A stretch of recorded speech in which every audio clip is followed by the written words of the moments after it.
What is up? Welcome back to the Tomahawk Talk podcast. As always, I am your host, Jeb Mays.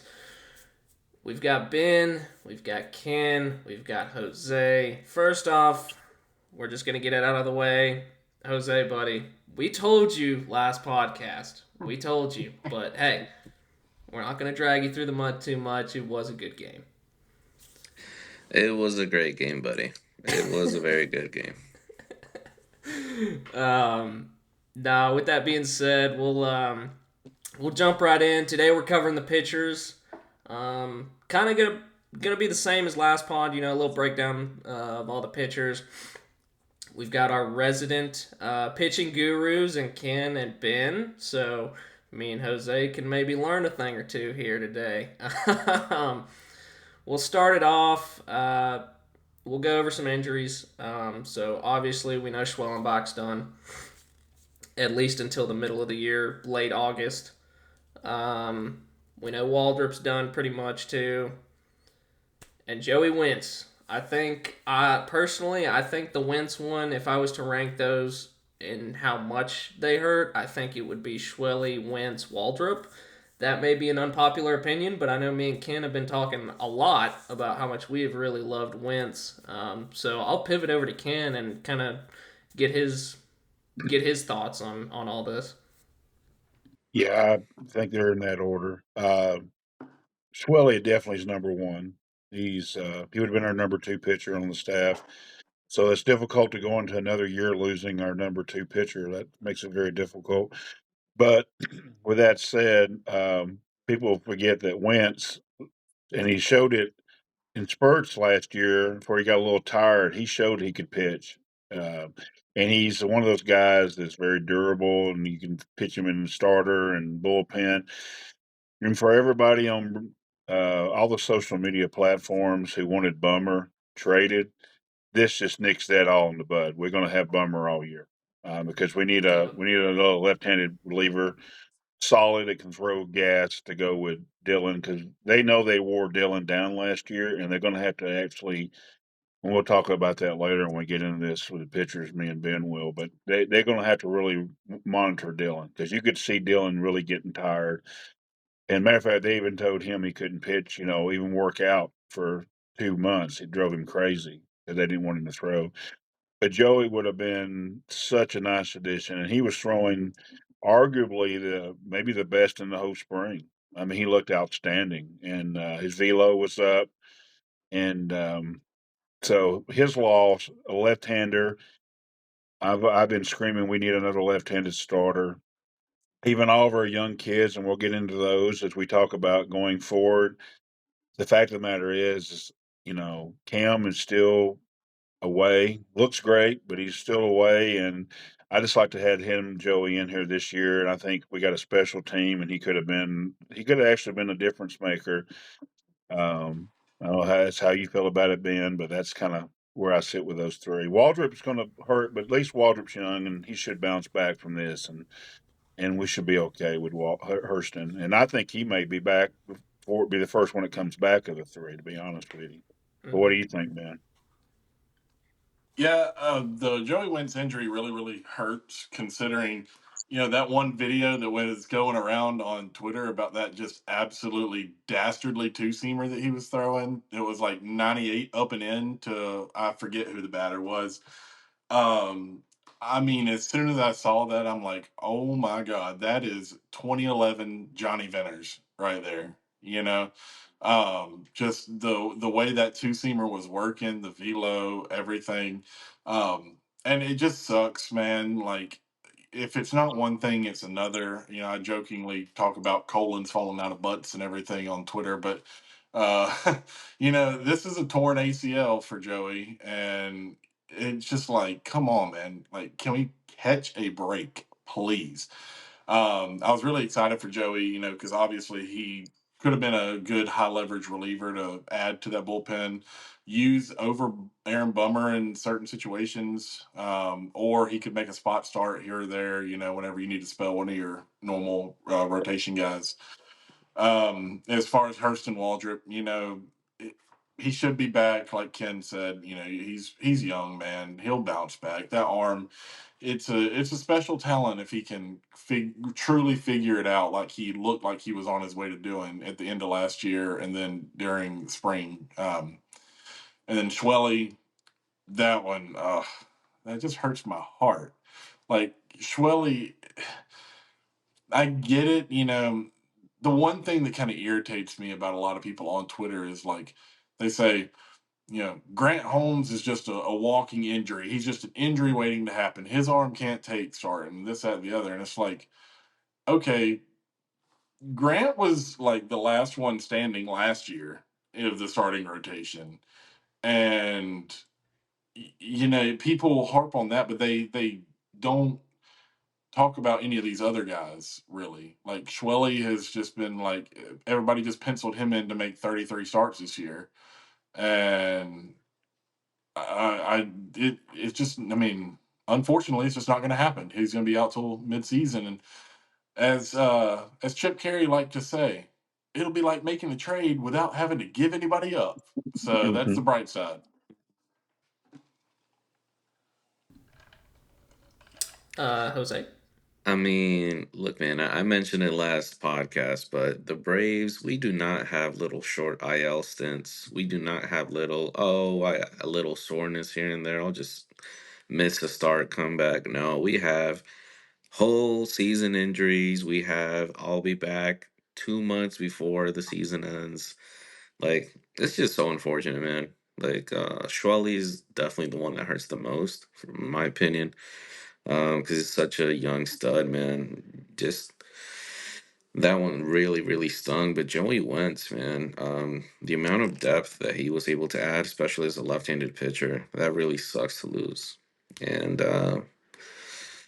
honestly, I'd love to see what the Braves are gonna do, like moves wise, because you're gonna have the money free up from the Jerks and Profar stuff pretty soon. Like, correct me if I'm wrong. I think it's like when it becomes official or whatever it's called, like they'll get the money back to use it.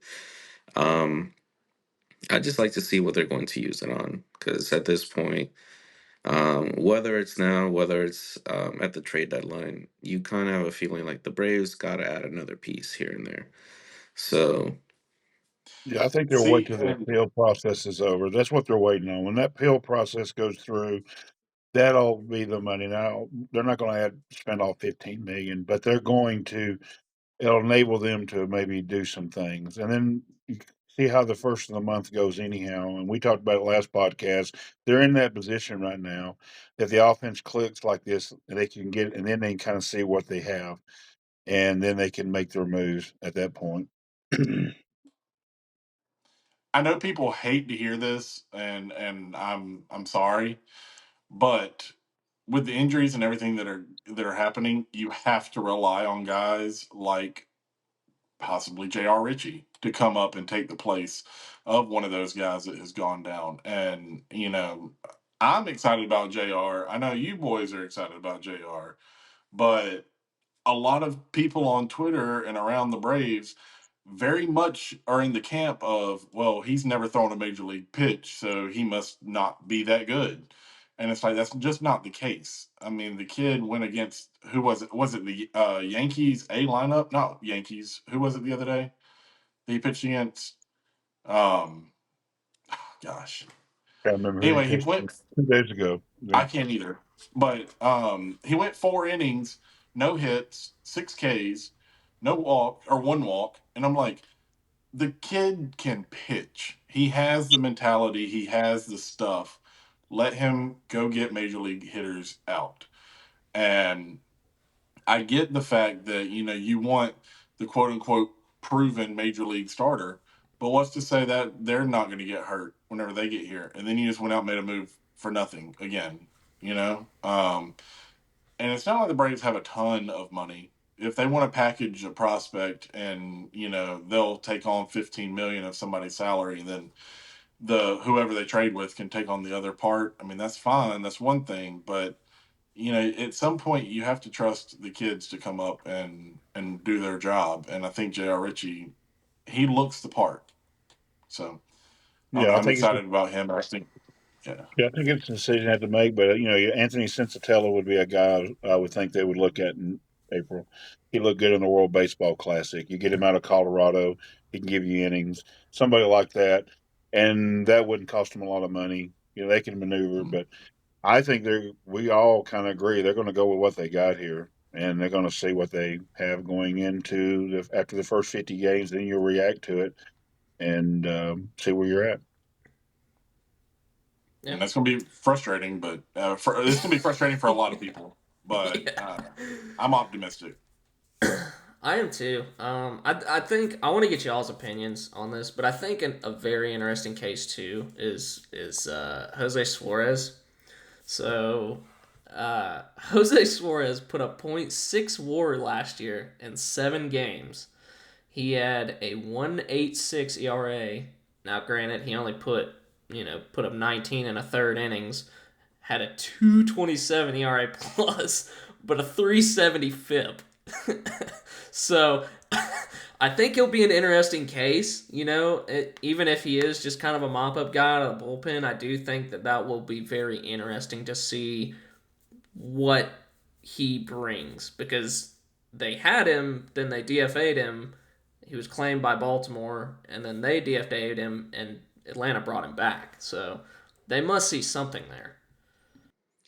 Yeah, honestly, I was very surprised when he got DFA'd last season because, I mean, I'm just now hearing these numbers and they jump off of the page. So I'm not sure what the thought was there to DFA him. I don't remember at what point it was last season, but I do remember thinking, like, damn, I hate to lose a Suave.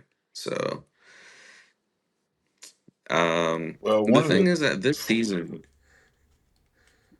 I was just gonna say, this season with the injuries and all that, like we were saying, like the Braves are gonna need more out of guys like Jose Suarez um and your pitchers like that are not like your star players. But hey, we will see. And I kind of disagree with that because that left-handed relief room is getting quite full quite quick because you have Aaron Bummer. You're going to have guys like Dylan Dodd. You're going to have guys like Hayden Harris. Those guys, and they're going to need room too. And you can only take so many relievers, on a 26-man roster. I don't foresee Jose Suarez pitching meaningful innings for the Braves for very long. That, like I said, they're going to have plenty of left-handed relief options. And like I said, I don't think Jose Suarez is very long for this Braves roster. But I Mm, think he does serve. I think he does serve a place here in his first 13 games. We start the season Yes, 13 yes, games, and I think that's the reason why he'll make the roster is because you don't know how these first 13 games are going to go, and he's the perfect guy to, lack of a better word, go get his tail tore up. Now he may pitch great, but there's got to be a guy on your roster that can go and just go throw those innings, and you don't want to hurt Hayden or Dylan's confidence. And what do you and they got a chance to be back into the bullpen kind of guys, seventh inning at least.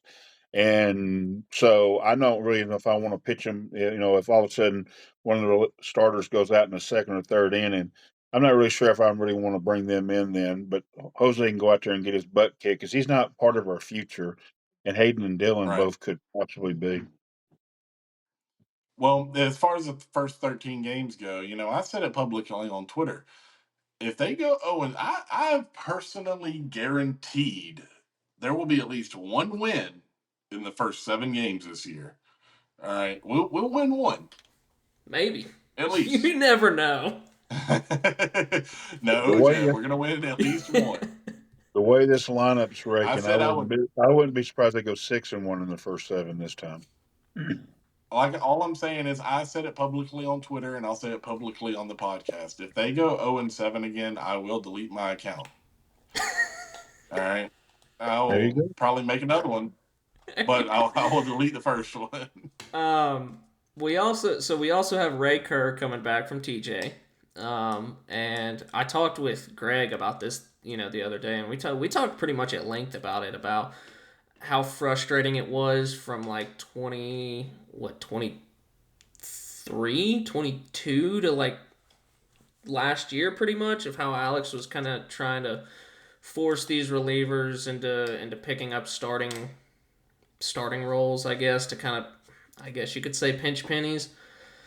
But you also have Ray Kerr, who's another left-handed reliever coming back, and you also have Danny Young, who they signed to a split contract as well. So to add to Ben's point about this left-handed reliever uh, room, I guess, just And absolutely filling up. and that's not even to mention Dylan Lee too. Yeah, Like Ken yeah. was saying, they're gonna need some other lefties in that bullpen to kind of carry the load. And unfortunately, Aaron Bummer doesn't seem to be the guy that can take the ball in the high leverage situations, um, which is crazy because every time he comes in, he does his job by getting a ground ball. It's just never ever right to somebody.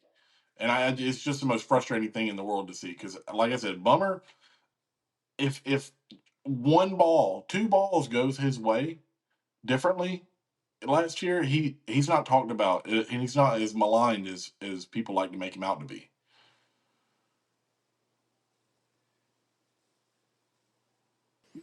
Look, I think after that ball went off of his foot, it was game over for him. I Yeah, think that just set the tone for the rest of the season. It was just over. but It that's what it I'm saying. was. That's what I'm saying. Like the ball, literally, he did his job. The ball was on the ground, was it not? Aaron Bummer gets the ball on the ground, and it just took a bad bounce, and it just I ruined. think Yeah, the usage too of Aaron Bummer has just been so wacky. Just like they've had him spot start a couple times last year. They've brought him in probably countless times uh, with the bases loaded, no outs, or runners on second, third, no outs. And they're like, all right, buddy, go get him. yeah. And it's like a 2-1 ball game. Which But is that's because that's so crazy to me because in a situation like that, you want the guy who's going to get the swing and miss. You want your best strikeout pitchers on the mound when you have runners in scoring position less than two outs. And it seemed like Snit every single time he had runners in scoring position less than two outs, or even with two outs, he was bringing in Aaron Bummer, who's a ground ball pitcher. He's going to get contact. So, like, I don't know. To Jeb's point, that is just insane to me. It was a mind blowing decision in my head. always Snit's fault. That's always what I say. I always blame Snit. He's not here no more. I never everything on Snit. I think Yeah, that I a mean, lot of yeah. I think a lot of times that what you're doing is when you're handling pitchers, at least in my experience, is when you have a guy whose numbers don't match up to what you're seeing. Like he should be better than what he really is. That's why you are moving him around. You're trying to find the spot that works. So, okay, maybe fans think it's wacky. I'm sure they do. And but you're really just trying to do what's best for the player, and you're trying to put him in the Yeah. best situation you can. And it's not to go too much because we don't spend too much time on try to get through all these subjects, but it's the reason why we had the whole thing with Ronnie. They had a losing season, and they decided to put him in a three hole because he looks like he should be a three hole hitter, whatever reason. So that's all you're doing as a coach is you're trying to put him in the best situation. Well, and let's face it, Bummer has looked good in every situation, but he doesn't look good for consistency. He looks good one time. Hey, when he come out, I was at the game when he made start, his first start, and he struck out 7 of the first 9 batters, and Yeah. then The got first bombed. three innings were dominant. And then he got bombed, and then he didn't have another good opener. He wasn't the same guy after that. So, you know, I'm ready to move on from Aaron Bummer because I'm about Aaron Bummer to out talking on Twitter and everywhere, and I can't wait for his contract to end. And I guess he'll never be on this show. At least I'm on here, but I don't want to. Aaron Bummer could just. I was ready Marcel to go last year. I'm ready for Aaron Bummer to go. I'm just done with him. I'm ready to move on. Nothing against him personally. I'm sure he's a great human, but I'm sure he is. Sure he is. yeah. Fun fact: Aaron Bummer was a 69 overall in MLB The Show last year. Nice, Nice. Nice. nice. Nice. Nice. um all right, we can pivot a little bit here. All right, who's the starting five? We can kind of try to kind of keep it in line, rotation, and then we can move to the bullpen. Who is your starting five? Because for me personally, I think you're going to see Sale, Strider, Lopez, Holmes, Elder in that order. I know a couple of you have incorporated Fuentes and Richie and, maybe potentially Owen Murphy at some point. Well, he was already sent down, but I think as we break camp, that is going to be your starting five, and I don't think Richie and Fuentes are going to be up because of age and options and stuff like that. Because they do have options, and Elder and Holmes do not. But I'll pivot to Ken. Ken, what are you thinking? Well, my order is a little different. I think it's going to be Sale Lopez. I think Lopez is going to pitch day 2, and Strider will pitch 3, and Holmes 4. Elder. Now look, if it's me in the first 13 games, I'm letting Richie start. I'm starting his clock. He's done enough. He looks better than anybody else you've had out there, and I'm going with him. And then after the first 13 games, I can see where everybody sits, and then and give everybody a break. And then if I can send Richie to Gwinnett, I send Richie to Gwinnett. But I'm breaking camp with those 6. Now, what the Braves do, look, I talk back and forth to a couple of beat writers. I talk back and forth to people down there. Even had some of our fans go down to spring training, and you can tell they're not really sure which 6 pitchers, but I really think we're going to break camp with 6. Just let Sale and Lopez and Holmes and Strider kind of get off to a start that they can, kind of walk their way into the season. And I would have Richie start game 6, that Wednesday afternoon game against the A's. I just would. And it can't hurt. I know they worry about the clock, Jeb. I think you're 100% right. The most likely is they may go down, but I think Richie will get that start. I would, excuse me. But he could go to one of the veterans. But that's the 6 I would go with to start the season.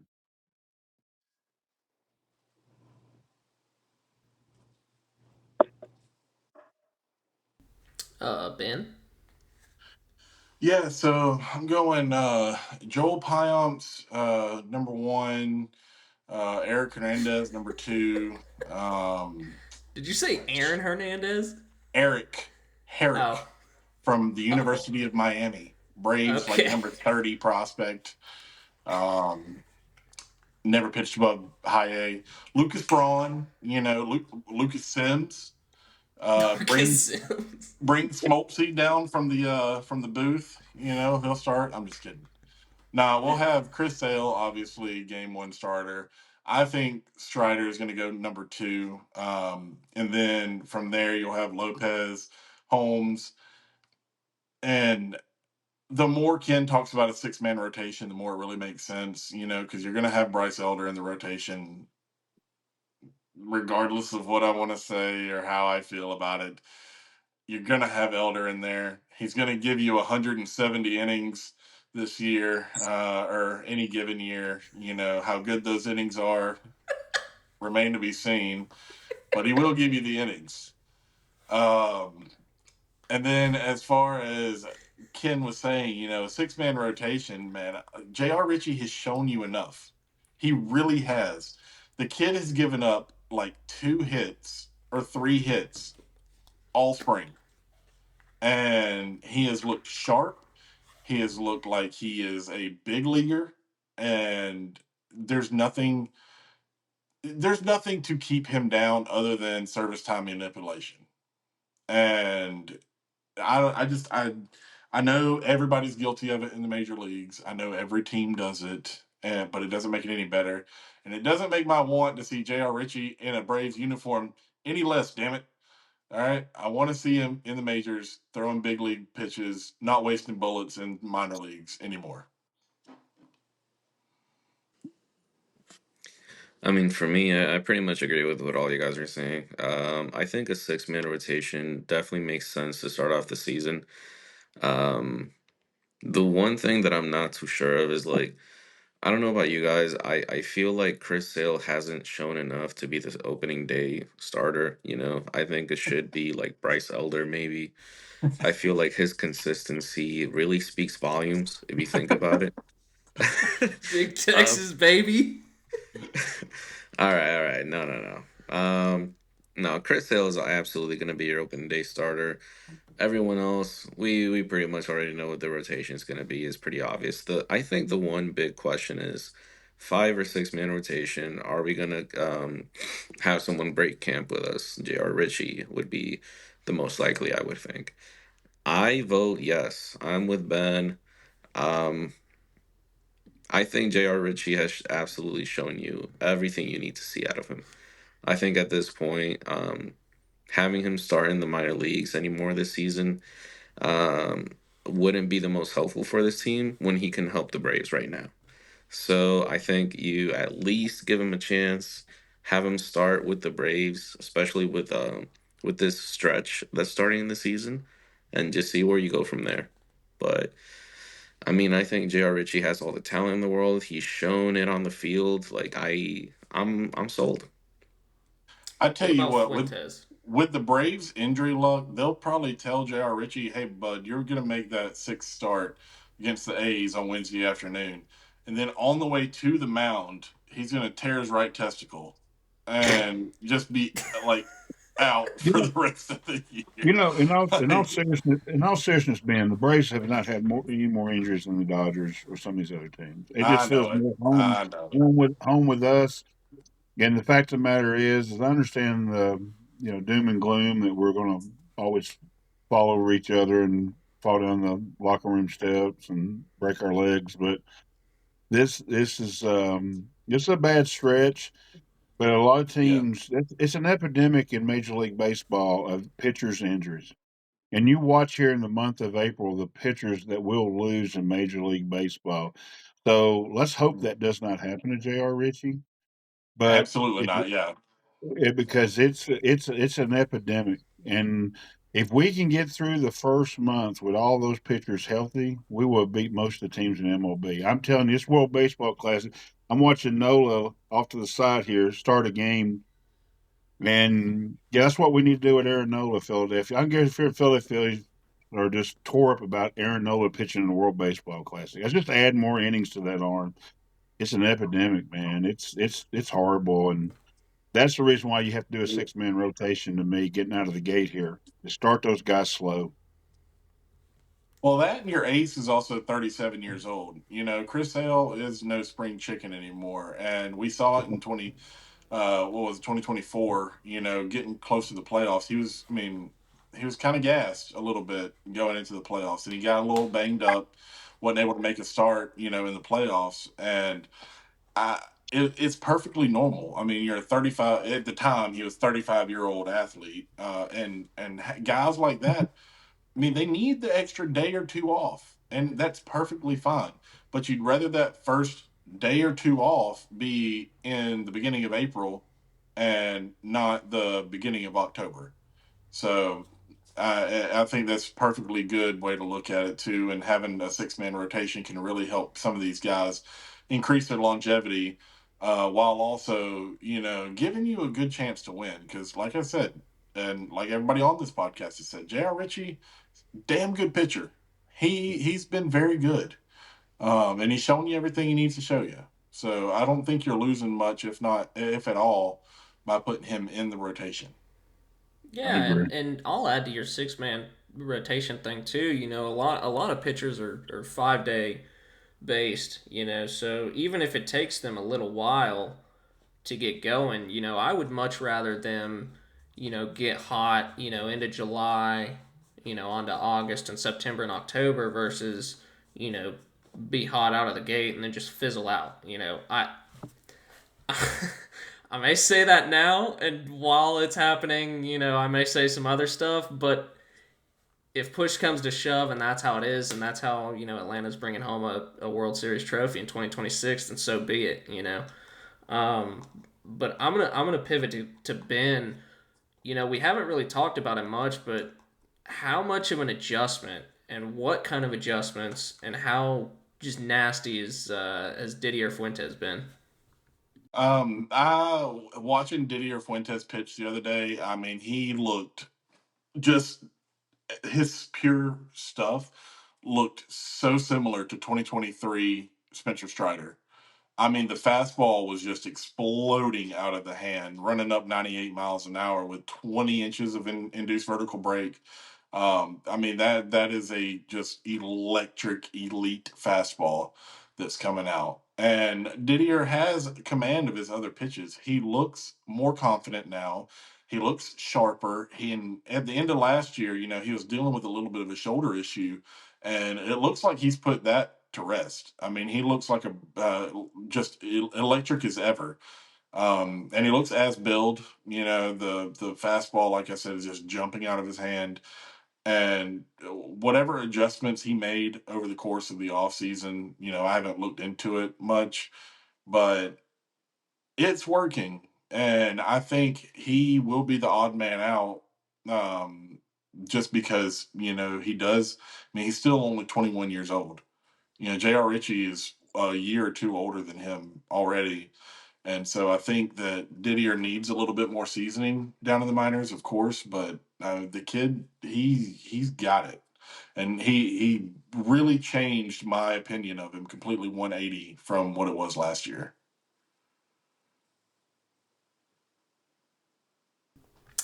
Ken,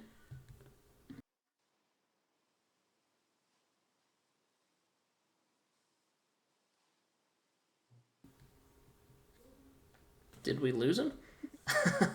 You might have. uh, You there? yeah, Ken. Mm-hmm. We Yeah, hear you. good deal. Didier is an interesting thing. He's going to start in AAA for sure. But what we've seen this year is he definitely will be up and pitching in the starting rotation this year, 2026. 100%. I agree with Ben. Everything Ben said. He is going to pitch in 2026, not at the start of the season, but he will be up here because we all know how the season goes. We'll have a doubleheader. He'll be the guy, and he will. I think I quoted Ben's tweet and put out, and I got a little bit killed for it, but I expect him to be in the 2027 rotation. That's how well I think he's pitched. It's the old pitching coach talking, but he would pitch in my starting rotation next year in 2027. That's where I would target him. He's pitched that well to me. Jose, got anything to add on that? I mean, pretty much just agreeing. Everything you guys are saying, like Didier Fuentes, we all know what happened when he was called up. He made, if I remember correctly, like two starts. It was very, very clear he was just not ready for it. Which is to be expected. He's still like incredibly young. Like he's not even supposed to be ready at that point. But I mean, now in spring training, ever since then, he's just looked like a completely different player. So he's been pitching with confidence. His stuff has been looking incredible, and I think he will be up sooner than we think. I honestly think so. I think that he will be very very big to at least next year's Braves, but definitely wouldn't put it past it for the 2026 Braves. I think he will be one of the first men up. I mean, God forbid, an injury happens to one of the starting pitchers in the rotation. But if something happens between now and the time that Hurston and Schwelly are ready, I think Fuentes will probably be the first guy back up after. I mean, if J.R. Ritchie's already up, that's, but I just really do think that Fuentes has that it factor. And there was a game that he was pitching the other day where, his arm side run on that four seam fastball was insane. I mean, it looked equivalent to that Joey Wentz arm side run on his two seam fastball. And for the listeners out there who don't know the difference, a two seam fastball is supposed to have arm side run. Four seam fastball generally doesn't. It's going to be your faster pitch, and it's going to be usually a lot more flat. Um, and by flat, I just mean straight. It's not going to have a whole lot of break. But his four seam fastball runs, and it looks, God, like a electric pitch. Yeah, most four seam fastballs, the better ones rise. That's why you see the most of their four seam Yeah, looks like a yeah. rise to it. You'll see all three of them. Richie's going to be, Murphy's going to be, and Fuentes will all be up this year. I like your point, Ken, too, about Fuentes being the what is that, 27th man now, I guess, like during a doubleheader. I could definitely see that since Elder's probably going to be starting the year up in the rotation. Now, I do have an important question now. So you get Waldrop and you get Schwellenbach back. Okay, what is the plan after that? Because Waldrop does have an option. Obviously, if you bring up J.R. Ritchie, he's got options. Or if you bring up Fuentes, he also has options. You've also got Smith Shawver coming back. I mean, he'll probably be in September, so I'm not really going to factor him in. But what are you guys doing once Schwelly and Waldrop come back? I tell you what, I'm about to complain so hard because the Braves will just have too much pitching. All right. Like, that is just too many pitchers. And that's just a problem. We got to cut them out. We got to let them go. Kick them to the curb, whatever you got to do. No, I'm just kidding. In my opinion, you have to work out some kind of deal with somebody. You got to hope that some of these guys end up coming around and pitching their butts off in order to impress, one of the other 29 clubs around baseball.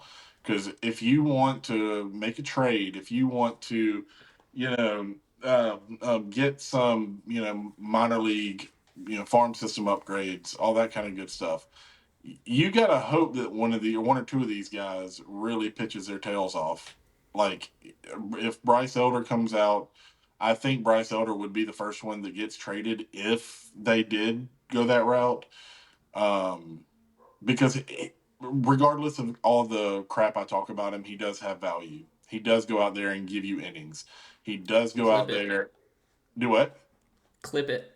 Yeah, he he does go out there and give you innings. He is durable. He will pitch every fifth day that you ask him to, and he has stretches where he will pitch well.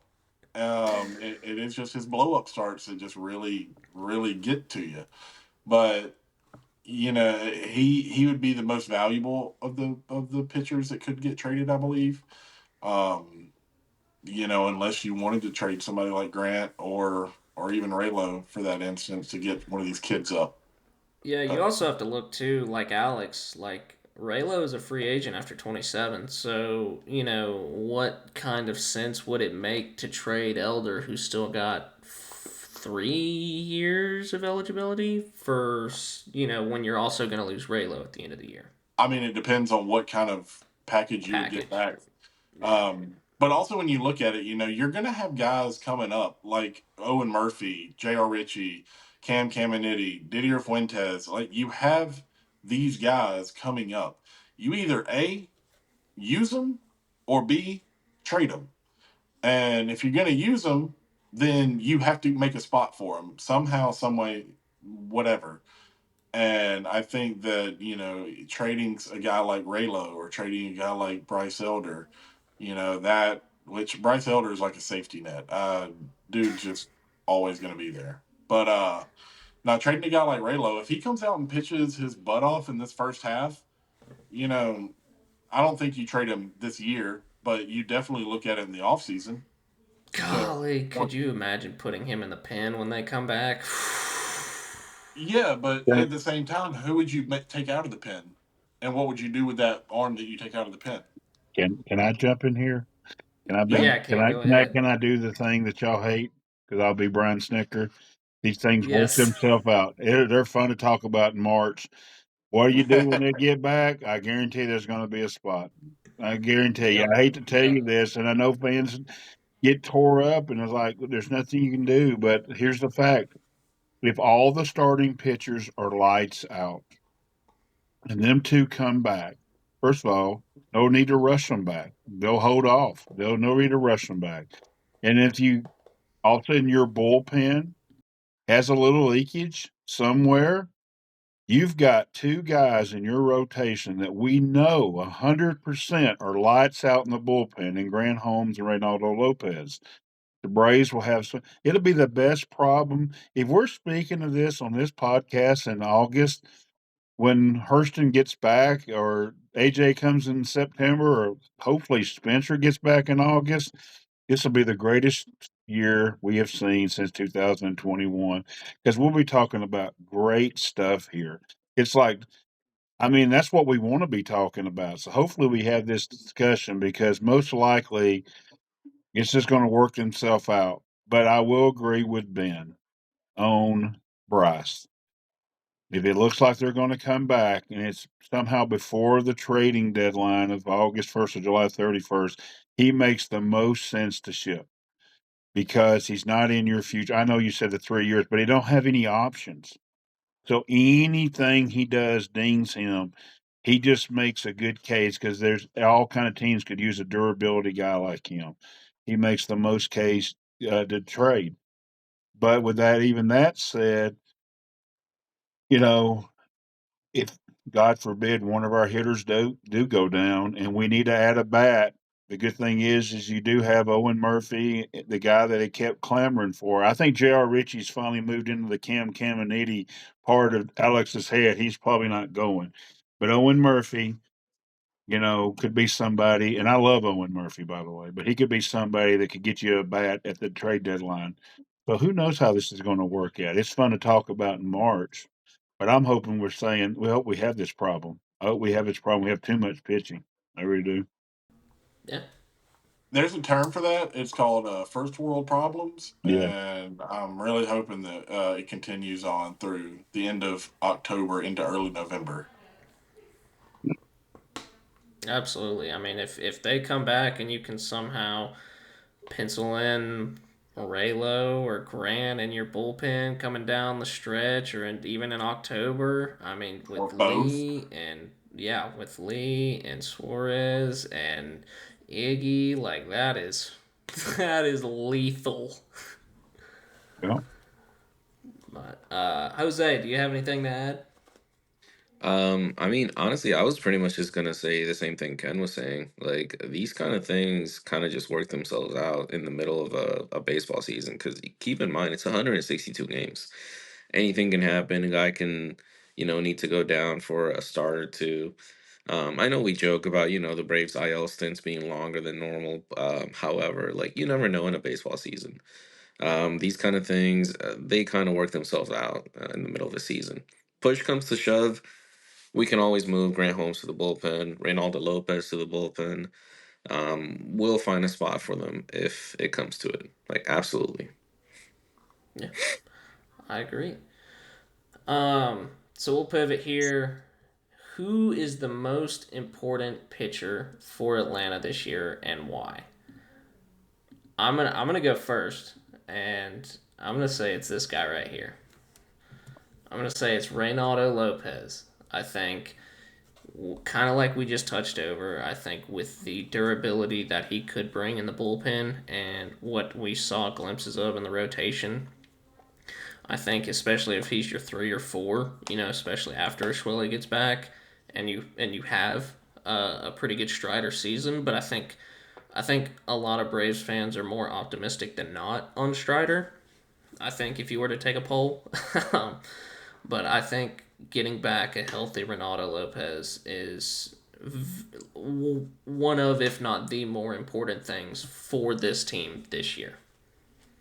And I will pivot to, we'll go with Jose. Jose, who do you think? Jeb, you already know my pick. The most important pitcher for the Braves this season is Big Texas. We will get a big leap out of him. He's going to go into Cy Young. Oh, buddy, you even have the you even have the highlight reel, man. I got it All locked and right. loaded, buddy. No, but in all seriousness, my pick is Spencer Strider. And the reason for that is he came off of injury late last season. He wasn't fully himself. His velo was a little down. which is to be expected, like absolutely expected.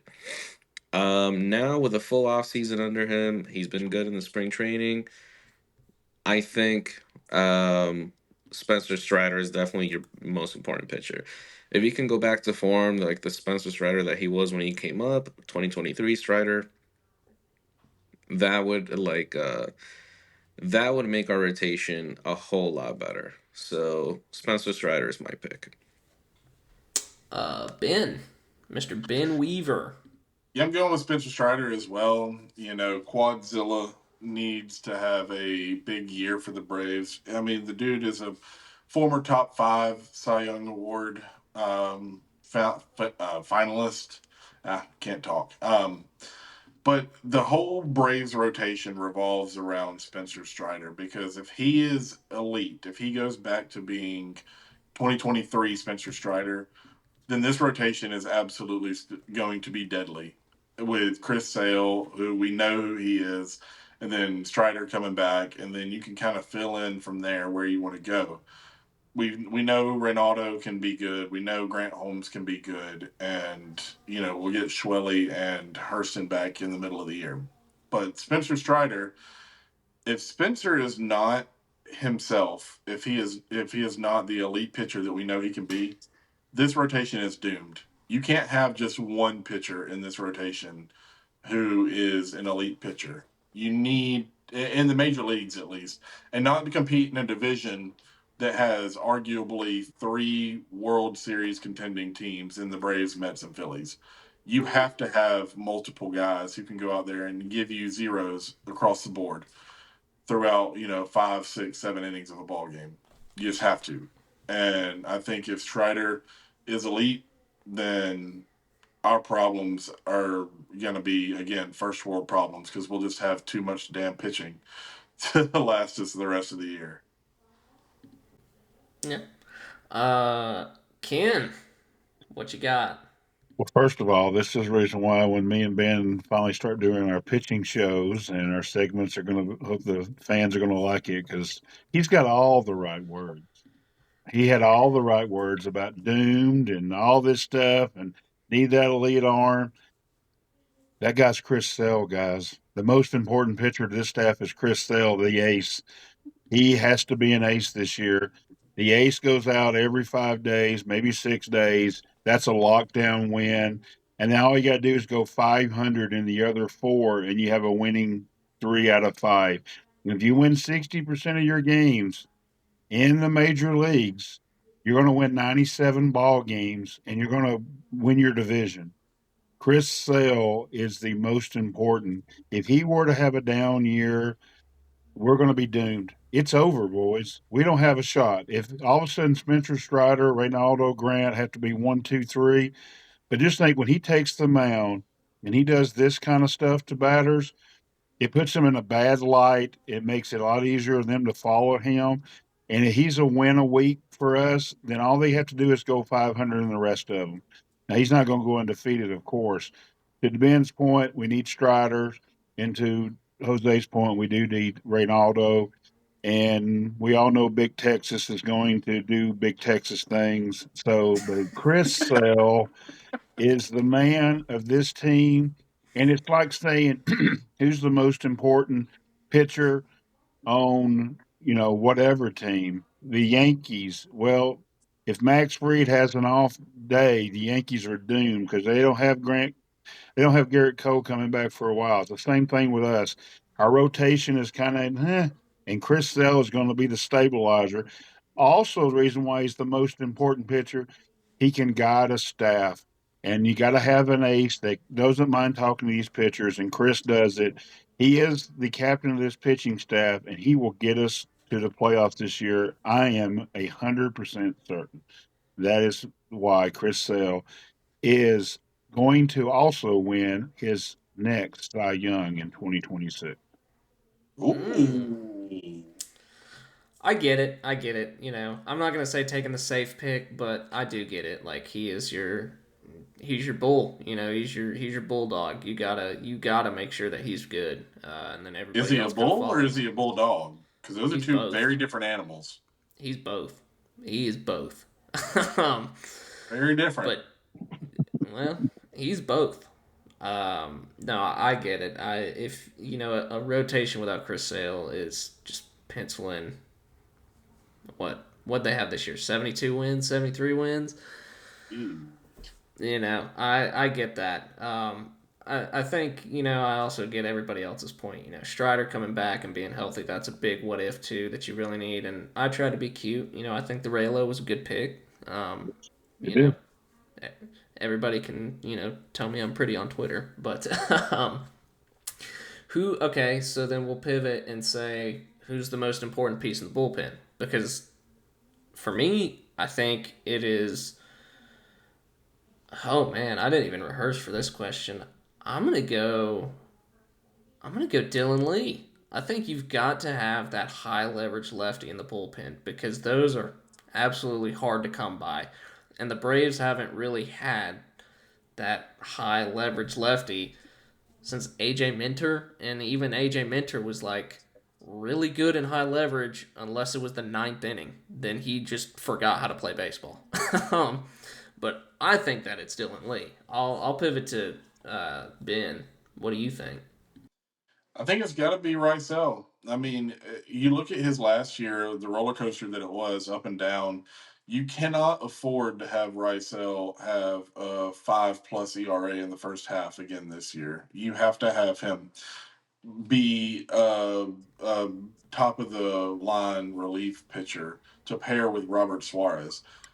Now, granted, last year was a bit different because you didn't have somebody who could just step into that closer role while Rysel was struggling like he was. This year, Rafael you Montero? Eniel De Los Santos. I forgot. My bad. That's on me, brother. That's on me. Uh, nah, but you don't have you didn't have that last year to be able to say. Oh God, I'm so sorry. All I could see in my eyes right now was Hector Neris, and yeah, my mind just went blank. No, but now this year, you have Robert Suarez that can step in, take that closer role from Rysel if he needs be. But at the same time, you don't want him to do that because you want Rysel to be your closer. You want him to have that confidence. And if he's struggling, then you're kind of very close to the same problems that you had last year, and you don't want that to happen. Yep. Jose, who is your most important bullpen piece? I was also gonna say Rysel. I think he struggled last year with the slider, especially. This season, remind me guys again, like is he gonna be set up or is he gonna be closing now with Closing. Closer He's going to Well, be the for closer. now. is he? Okay. Well, even more important now, I would say, because yeah, he struggled last season with the slider, especially. Like we all know what happened with him. He started to figure it out more. The second half, he was better. Um, I think if we see him go back to the Rysel of old, see him be that lockdown closer again, that would do wonders for the bullpen because now we have an elite setup man. Um, we also have Dylan Lee, who we all know he can be lights out when he's on as a Unless lefty. he's So, facing Jake Cronenworth. Sorry. Yeah, unless it's Jake Cronenworth. yeah, one of the only home runs he had that whole season, by the way. Anyway, Two of them. let's never mention him again. Anyway, yeah, my pick is Brysel. And to be like, for the record, I think he will be a lot better this season. I think he will figure it out. He'll Yeah. be his slider, especially. I have faith that he will be a lot better on that pitch as well. Mr. Ken. For me, I think Ben and Jose are very right. Rossiel is a big piece, but I like having Suarez as the backup plan. I think Robert Suarez is one of the top two relief pitchers in the National League, and so my guy is the guy that I think we lost, and I think Braves fans are really because he had a kind of a interesting end of the season, but losing Pierce Johnson hurts, and that role has got to be filled, and that role is by Tyler Kinley. Tyler I love that Kinley is pick. the most important relief piece because Iggy's going to pitch back to back. Suarez is maybe have to save. Somebody has got to be that right handed pitcher can step up in the seventh, eighth inning. Now, maybe Joel Pomps might get there. Maybe Alex will finally wake up and they'll bring Karen Chuck back up. Yes, Jeb, you were right about him. He probably should be on this roster. But whatever reason, they got their reasons, whatever. So then we have to look at Tyler Kinley. Kinley has to pitch like he did when he got to Atlanta last year in the second half.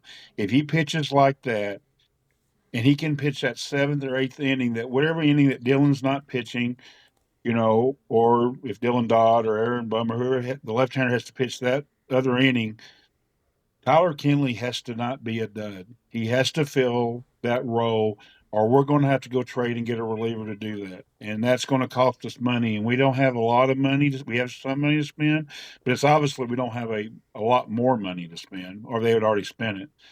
But my pick is Tyler Kinley, and that's even for me as a pitching coach. That's the guy that I've been looking at. I want to see the same results that I saw down the stretch. The guy gave up what, one run? Was it one run? I mean, Yeah. Something like if that. he does that, he comes out. We don't even have to even do that. But if he does one run a month, I mean, that's lights out right there. You imagine in the seventh inning in a 4-4 ball game, you got to have a guy go out there and just hold him, and that's what we need. So my guy's Tyler Kenley. The one thing that kind of scares me about Tyler Kinley is we saw this story play over a few years ago when Pierce Johnson came to the Braves. We saw Pierce come to the Braves from the Rockies and give up what, 1, 2 runs over the course of the final half of the season. Um, and the next couple years he wasn't as good. But I'm with you, Ken. I think that if Kinley can be just as good, then he'll be very, very important to this bullpen. Yeah, that might be Hefner too. Hefner's got a little different Yeah. pitching philosophy than Cranny, and Cranny wanted Pierce to just keep throwing the curve, keep throwing the curve, keep. And Schwarber said, I just kept looking just for curveballs. And he told all Major Yeah. League Baseball. And Hefner's not like that. Hefner says, no, we're going to still mix our pitches. So this is a slight usage, So I was wanting Pierce to come back and see Hefner couldn't see. He could fix his fastball, but he's in Cincinnati now, and I hope he does well, except against us. But yeah, you're 100% right. And that's what I mean. Do we see what we see? Because if he doesn't, we're going to have to go get somebody or Mhm. get to our right mind and bring Karen Check back up. I love that pick. I think the Pierce move served its purpose. I think we got about as much as we could have gotten from him. He came over and was lights out, and then they signed him for the 2 years. Last year obviously it wasn't great, but I think it was one of those. Like you just got to run him out there. He's one of your more dependable-ish guys. But I like the Kinley pick. I think he was also lights out last year, and if he is on the same arc as Pierce, for that deal and what you got out of him for what you gave up, that's more than perfect and what you need in this bullpen. Um, Last thing here before we get out of here, besides health, what is the biggest key for the pitching staff this year? And for me, it was where did I write it down? Oh, It's okay, Jeb. If you can't read, just sound it out, brother. well, yeah. Sound it out. For me, it was limiting base runners and kind of having that balance with the starting pitching and the bullpen. Obviously there's going to be blow up starts, obviously on both ends. So I think walking that fine line of not overusing your bullpen and not overdoing your starting rotation, I think that's a big one. And obviously, I mean, everybody knows limiting base runners, like that's a big key for everybody. But I think walking the fine line. Do what? We want to have as many of them as possible. That's Yeah, offense, man. hitting. That's offense, man. Ben, keep that. That's offense. I'll pivot to Jose, but that's for me. I think just walking that fine line of managing innings between the rotation and the bullpen. For me, I said it last podcast, I think. But if it's not health, something very, very close to health, which is longevity. Giving guys like a break here and there during the season, letting them rest so that they're fresh later in the season. Phantom IR. September, yep, September, 100% October. And Walt Weiss already said it, and I loved that he mentioned it already. We need guys not just in March and April and May. We need them to last until September, October. So if someone needs an extra day of rest, if someone needs to be skipped in the rotation, whatever it is, I'm all for it. Um, so for me, I would say longevity. Ken. Yeah, that's good because me and Jose on the same path here. Our biggest key is pitcher management. And to do that, as a pitching coach, and Ben can tell you, is knowing where to go with your pitchers. Our starters need to be honest with Jeremy and know exactly. So if you feel good, how do we push our pitchers? I think for our starters also, they need to make sure they throw as little pitches as possible to get through an inning. So this is really goes to Spencer. When we get 0-2 or elder 0-2, that's not 1-2, 2-2, 3-2. They only got so many bullets in the chambers, we always say as pitchers. So you know, I think how they handle the pitchers, and like Jose said, Jeremy's going to have to know how to do that. This is a big year for Jeremy Hefner. He got kind of run out of New York. We know he's a great pitching coach. They kind of gave up on him. They kind of threw him under the bus because they had injuries. I think this is a good year for him to bounce back and show he can manage the longevity, as Jose said. That's a good word, and get us to October. And everybody took Walt's comments as taking my boy Matty out of the lineup. That's not what his comments for. If Matt Olson wants to be in the lineup, he's going to be in the lineup. The fact of the matter is, Matt can play 162 games, but we don't necessarily know if Spencer can throw 33 games as a starting pitcher.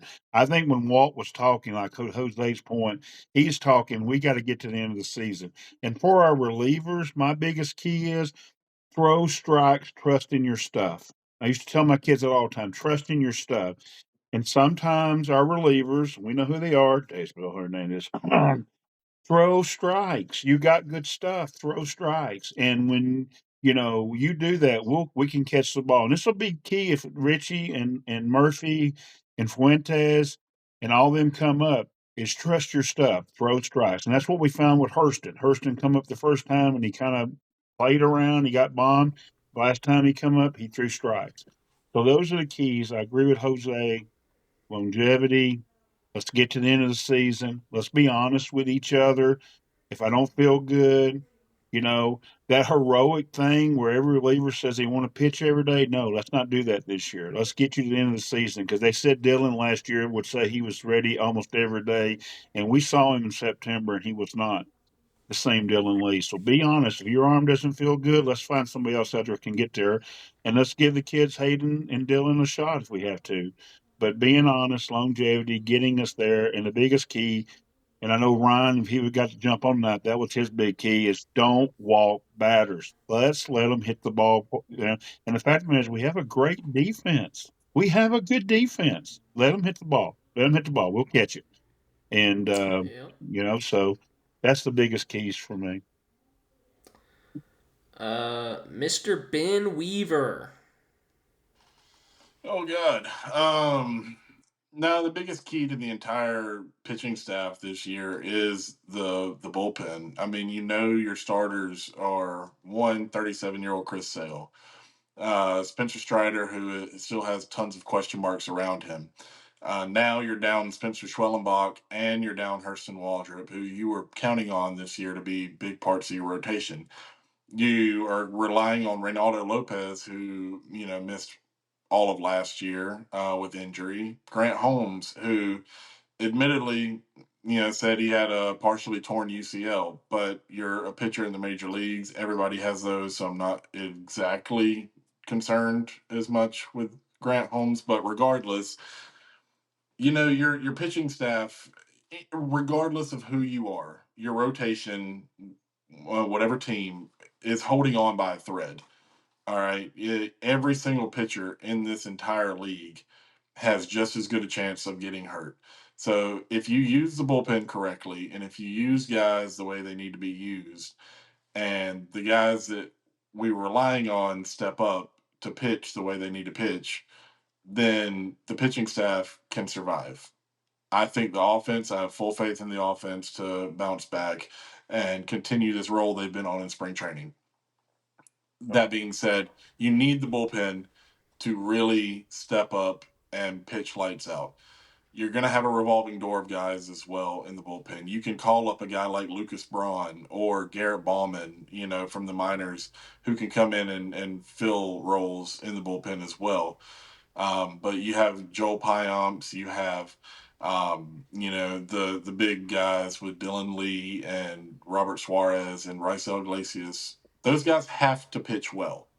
And if those guys don't pitch well, then your starting rotation might as well just be, I don't know, Joey five, Wentz. 70-year-old Jamie Moyers. I mean, because, they're just not going to hold a lead anyway. So the bullpen is probably the biggest key to the entire staff, in my opinion. So different ways to skin a cat. I think we all pretty much said the same thing. Why the hell are you skinning cats? It's a saying, Ben, as you were knocking on me the other day for not knowing what whatever that saying you said the other day was. I don't remember what it was yeah. now. I can't remember either. But yeah, so any final thoughts? I don't have any. I think, we pretty much touched based on everything. Injuries, bullpen, rotation, kind of your up and down guys, your younger guys. So any final thoughts? I think it's a good team. I think it's a good team. And I'm excited next week to get our predictions. And we know that we've heard everything, even from our boy Greg, how bad they're going to be. I'll throw him out there, get him and watch the whole show. But I think it's a good team, and I think Ben's hit it on the head. I believe the offense is going to be very good. Maybe not 2023 good, but definitely very good. And with that said, stay healthy, bullpen pitch well, and the starters do what they got to do.